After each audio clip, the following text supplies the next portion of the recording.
इस वीडियो में हम लोग गॉस के नियम के अनुप्रयोग में एक समान रूप से आवेशित ठोस और चालक गोले के निकट विद्युत क्षेत्र की तीव्रता ज्ञात करेंगे। ठीक है, इसके लिए हमने यहाँ पर ठोस और चालक गोला ले लिया। यहाँ पर देखिए, ये है एक गोला जो कि ठोस है और अचालक है। अचालक गोले को आवेश जहां पर भी दिया जाएगा वो वहीं पर विद्यमान रहेगा। ठीक है, वहीं पर रहेगा। यानी ठोस चालक को दिया गया आवेश उसके पृष्ठ पर, ठोस अचालक को दिया गया आवेश उसके पृष्ठ पर नहीं जाता, बल्कि यही अगर ठोस चालक होता तो क्या होता, ये सारे आवेश पृष्ठ पर चले जाते। अब इस ठोस अचालक गोले के केंद्र से स्मॉल आर दूरी पर एक बिंदु P है जहां हमें तीव्रता ज्ञात करनी है। तो हम मान लेते हैं कि इस बिंदु से एक गॉसियन पृष्ठ होकर के गुजरता है जो कि एक खोखला गोला है, तभी ये पूरे आवेश को ढक पाएगा, यानी पूरे आवेश को बंद कर पाएगा और हम गॉस का नियम अप्लाई कर पाएंगे। ठीक, अब यहाँ पर जो आवेश का घनत्व है रो से हम उसे प्रदर्शित करते हैं, और ये रो इसके बराबर होता है Q यानी टोटल आवेश डिवाइडेड बाय वॉल्यूम यानी आयतन। तो 4 पाई/3 r³ इसके बराबर होगा रो बराबर Q/4 पाई/3 कैपिटल R³, जहां कैपिटल R क्या है, इस गोले की त्रिज्या है। ठीक, अब इस गॉसियन पृष्ठ को मैं गॉसियन पृष्ठ S कह रहा हूं। तो किसी बाह्य बिंदु P पर कुल फ्लक्स कितना होगा, तो उसके लिए फ्लक्स का जो सूत्र है फाई बराबर इंटीग्रेशन फॉर द पृष्ठ या surface S E dot D ए। ठीक है, ये कर देंगे।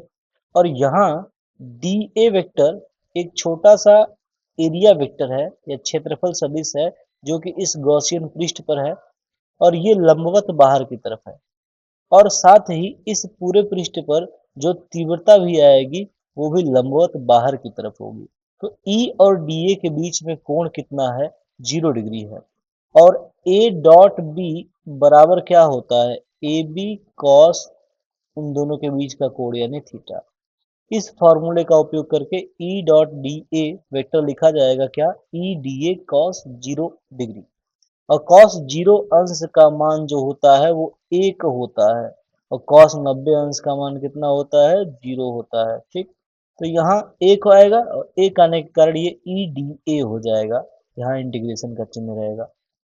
अब क्योंकि इस पूरे गॉसियन पृष्ठ के लिए हम लोग इंटीग्रेट कर रहे हैं, और यहाँ इस पूरे गॉसियन पृष्ठ के प्रत्येक बिंदु की जो दूरी है वो इस अचालक गोले से बराबर है और इसका आवेश भी समान है, इसलिए क्या होगा, E का मान, अगर आप E का फार्मूला देखेंगे तो E बराबर है KQ/r²। यानी यदि दूरी समान हो, आवेश समान हो तो E का मान कांस्टेंट रहेगा। इसीलिए E जो है हमारा इस इंटीग्रेशन से बाहर आ गया। इंटीग्रेशन में हमेशा जो कांस्टेंट होता है वो बाहर आ जाता है और जो वेरिएबल होते हैं वो इंटीग्रेट होते हैं। तो यहाँ डी ए बचा, और डी ए को हम लोग क्या कर रहे हैं, इस पूरे पृष्ठ के लिए छोटा छोटा जो भी अवयव है उसको जोड़ते जा रहे हैं, तो क्या मिलेगा, इस गॉसियन पृष्ठ एस का ही पृष्ठ क्षेत्रफल मिलेगा।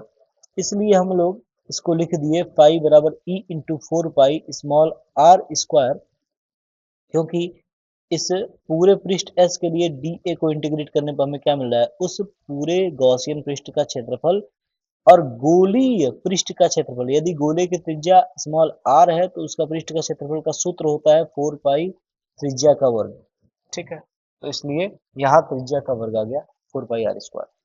तो इसको ला करके रख दिया तो फाई का मान आ गया E इंटू 4 पाई r²। अब हम लोग गॉस का नियम अप्लाई करेंगे। तो गॉस के नियम से क्या है कि भाई किसी भी गॉसियन पृष्ठ से गुजरने वाला जो फ्लक्स होता है वो बराबर होता है उसके भीतर उपस्थित आवेश की मात्रा बटे में एप्सिलॉन नॉट के, यदि माध्यम निर्वात रहा तो। ठीक, तो यहाँ पर हम लोग निर्वात के लिए ही कैलकुलेट कर रहे हैं, इसलिए फाई बराबर क्यू अपॉन एप्सिलॉन नॉट लेंगे, जहाँ क्यू क्या है, तो इसके भीतर विद्यमान कुल आवेश की मात्रा है।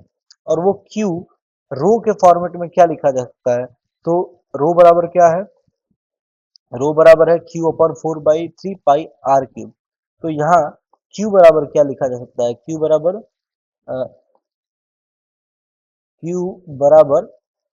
रो इंटू 4/3 पाई R क्यूब, ये लिखा जा सकता है। ठीक है, अब यहाँ हम लोग समीकरण एक इसे बनाए हैं, इस वाले को समीकरण एक बनाए हैं।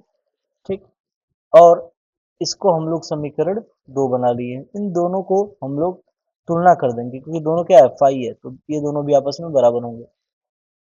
तो E इंटू 4 पाई r स्क्वायर बराबर हो गया क्यू अपॉन एप्सिलॉन नॉट के। यहाँ से E बराबर क्या लिखा जा सकता है, Q, और ये 4 पाई r स्क्वायर यहाँ नीचे आएगा तो इसको 4 पाई और फिर एप्सिलॉन नॉट आर स्क्वायर ये लिखा जा सकता है। ये फॉर्मूला बन करके आएगा।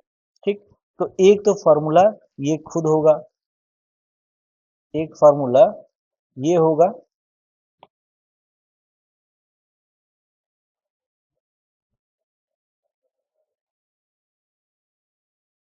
एक फॉर्मूला ये होगा, और इसके बाद में हम रो के फॉर्मेट में Q का मान रखेंगे, Q इंटू 4/3 पाई R क्यूब, अभी मैं बताया था ऊपर। तो ये रखेंगे और इसको हल करेंगे तो यहाँ 4 पाई से 4 पाई कट जाएगा और यहाँ पर ये फार्मूला आएगा rho capital R cube upon 3 epsilon not R square, small are square. ये भी एक फार्मूला बन करके आएगा। के बाद में गोले के पृष्ठ पर कुल फ्लक्स, या फिर गोले के पृष्ठ पर यदि हमें विद्युत क्षेत्र की तीव्रता निकालनी है, ठीक है, तो वो कितनी होगी। यहाँ पर गोले के पृष्ठ पर विद्युत क्षेत्र की तीव्रता होना चाहिए। ठीक, विद्युत क्षेत्र की तीव्रता, ठीक है, ये होगा। और इसको निकालने के लिए अगेन क्या करेंगे, ये गोला है, ठीक है, तो उस गोले के पृष्ठ पर ज्ञात करना है तो पृष्ठ पर बिंदु ले लेंगे P, और पृष्ठ से ही गुजरता हुआ एक गॉसियन पृष्ठ ले लेंगे। तो ये जो पिंक कलर में दिखा है ये गॉसियन पृष्ठ S है। अब फिर से वही काम करेंगे, इस पृष्ठ से गुजरने वाला flux E dot D A निकालेंगे। सेम फार्मूला लगेगा क्योंकि दोनों में E डी ए दोनों समान है। और ये इसका जब डी ए निकालेंगे, यहाँ पर एरिया का छोटा छोटा एलिमेंट ऐड करेंगे तो ये क्या हो जाएगा, 4 पाई कैपिटल R स्क्वायर के बराबर आ जाएगा, क्योंकि कैपिटल R क्या है, इसकी त्रिज्या है, और ये जो गॉसियन पृष्ठ है वो भी इसी से होकर के गुजर रहा है, इसलिए इसका पृष्ठ का क्षेत्रफल 4 पाई कैपिटल R स्क्वायर हो जाएगा। और फाई बराबर ये क्यू अपॉन एप्सिलॉन नॉट ये लग जाएगा। अब दोनों का तुलना कर देंगे तो अगेन जो फार्मूला निकल करके आएगा वो होगा E बराबर Q upon 4 pi epsilon not capital R square आ जाएगा यहाँ। और Q बराबर 4 पाई/3 R क्यूब इंटू रो, इससे क्या करेंगे हम लोग मान रखेंगे तो इसका जो मान आएगा यहाँ Q की जगह रख दिया रो इंटू 4 पाई/3 R क्यूब, और बटे में ये वाला पूरा है। तो यहाँ 4 पाई से 4 पाई कट गया, ऊपर क्या बचा आर क्यूब, नीचे आर स्क्वायर, इससे काट देंगे तो ऊपर आर बचेगा, तो ऊपर रो और आर है और नीचे क्या बच रहा है, ये 3 और एप्सिलॉन नॉट, 3 एप्सिलॉन नॉट। अब तीसरा जो बच रहा है इसमें गोले के भीतर, यहाँ अगेन गोले के भीतर विद्युत क्षेत्र की तीव्रता होना चाहिए, विद्युत क्षेत्र की तीव्रता। तो ये कैसे निकलेगी, तो फिर से हम लोग क्या करेंगे, यहाँ ये गोला है मान लो, ठीक है, उसके भीतर उसके केंद्र से स्मॉल आर दूरी पर कोई बिंदु P है जहां पर हमें तीव्रता ज्ञात करनी है। तो क्या करेंगे, उस बिंदु P से गुजरता हुआ एक फ्लक्स गॉसियन पृष्ठ लेंगे, और ये गॉसियन पृष्ठ से कुल कितना फ्लक्स निकलेगा वो निकालने के लिए क्या करेंगे, ई डॉट डी ए का इंटीग्रेशन करेंगे इसके लिए। और ये दोनों क्या है, एक ही दिशा में है, तो अगेन इसका इंटीग्रेशन इसी तरह से होगा। और ये यहाँ पर का क्या आ जाएगा, फाई बराबर E into 4 pi small R square, क्योंकि इस गॉसियन पृष्ठ के लिए जब छोटा छोटा एरिया एलिमेंट इंटीग्रेट यानी जुड़ेगा तो उसका मान क्या आएगा, इसका पूरा पृष्ठ का क्षेत्रफल। और वो कैसे निकलता है अभी समझाया हूँ। तो ये 4 पाई स्मॉल R स्क्वायर इसलिए आ रहा है। अब यहाँ गॉस के नियम से ये जो है फाई यानी फ्लक्स वो बराबर होता है उस गॉसियन पृष्ठ के भीतर उपस्थित आवेश की मात्रा बटे में एप्सिलॉन नॉट के। क्योंकि बाहर जो आवेश उपस्थित होता है उससे गुजरने वाला फ्लक्स क्या होता है, जीरो होता है, और अंदर जो आवेश होता है उसी से हमको फ्लक्स मिलता है। तो इसके भीतर मान लेते हैं कि क्यू डैश आवेश उपस्थित है। ठीक है, ये जो गॉसियन पृष्ठ हमने लिया है इसके भीतर क्यू डैश अ, आवेश उपस्थित है। और वो क्यू डैश कैसे निकलेगा, तो क्यू डैश बराबर क्या होगा, जितने आयतन में आपको आवेश निकालना है, यानी कि 4 pi by 3 small are cube, इतने गोले के आयतन में निकालना है, और उसको किससे गुणा कर देंगे, आवेश घनत्व से गुणा कर देंगे। तो इस तरह से क्यू डैश का मान निकलेगा। यही मान क्या करेंगे हम, इस फाई बराबर Q dash upon epsilon not में क्यू डैश के जगह पर 4 pi by 3 small are cube into rho ला करके रख देंगे, और इसको बना लेंगे समीकरण नंबर 2। ठीक, अब समीकरण 1 व 2 से हम लोग तुलना कर देंगे। तो यहाँ पर फाइव बराबर क्या है, E into 4 pi small are square. ठीक है, और यहाँ दूसरे वाले में क्या है, 4 pi by 3 small are cube बटे में 3 एप्सिलॉन नॉट इंटू रो। ठीक, यहाँ 4 पाई से 4 पाई कट जाएगा, ई बराबर क्या आ जाएगा, तो यहाँ आर स्क्वायर नीचे जाएगा, इसको काट देगा और ऊपर एक आर बचेगा, क्योंकि ऊपर क्या था, आर क्यूब था। तो रो इंटू आर बचा ऊपर, और नीचे क्या बचा, 3 एप्सिलॉन नॉट। अब यहाँ पर ये जो ग्राफ है, ये ग्राफ क्या दर्शाता है कि अगर त्रिज्या कैपिटल आर तक आप केंद्र से जाते हैं तो ई का मान इस तरह से लीनियरली बढ़ेगा। ठीक है, क्योंकि यहाँ देखिए, ये इसके भीतर के लिए जो सूत्र आता है ई बराबर, वो है rho small R upon 3 epsilon not. और जब कोई भी X Y is proportional to X होता है तो उसके इसमें क्या होता है, ग्राफ हमें एक रेखा मिलता है। तो इस तरह से ये रेखा ग्राफ मिला जब तक वो केंद्र से दूरी कितनी है, कैपिटल आर है।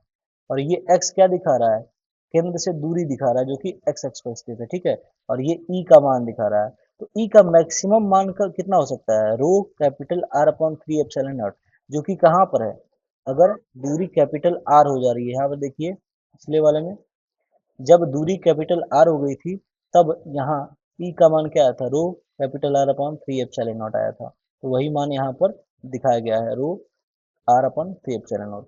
इसके बाद में क्या हो रहा है, ई का मान घट रहा है, क्योंकि जैसे ही कैपिटल आर से ज्यादा दूरी पर हम जा रहे हैं केंद्र से, ई का मान कैसे घट रहा है, तो यहाँ देखिए बाहर के बिंदु के लिए जो हमने फार्मूला निकाला है, ये बाहर का बिंदु है। यहाँ से जैसे ही आगे बढ़ रहे हैं हम, तो फार्मूला क्या बन करके आ रहा है, ई बराबर आ रहा है Q upon 4 pi epsilon not R square, यानी E is inversely proportional to R square है। ठीक, तो इसलिए यहाँ पर ये डिक्रीजिंग है, यहाँ पर ग्राफ ऐसे घट रहा है। ठीक है, ऐसे घट रहा है। ठीक ना, तो ये इसका ग्राफ है। तो आशा करता हूँ यहाँ तक समझ में आ गया होगा आपको।